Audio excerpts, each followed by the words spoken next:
Canada is probably one of the most underrated Allied countries of the Second World War, joining on the 10th of September 1939. And on the outbreak, they only had around 270 aircraft, and their navy, they only had 13 vessels, 6 destroyers, 5 minesweepers, and 2 training ships.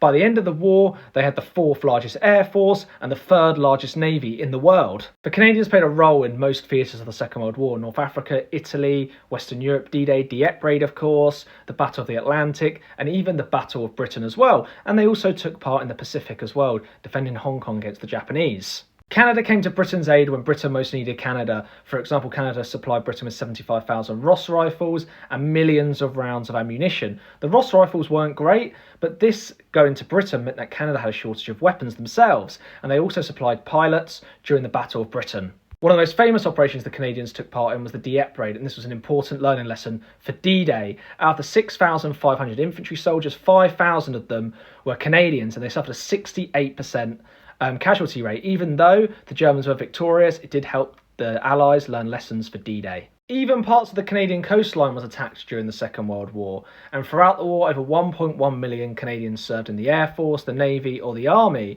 out of a population of 11 million. And this is very impressive. Do you think Canada was underrated in the Second World War?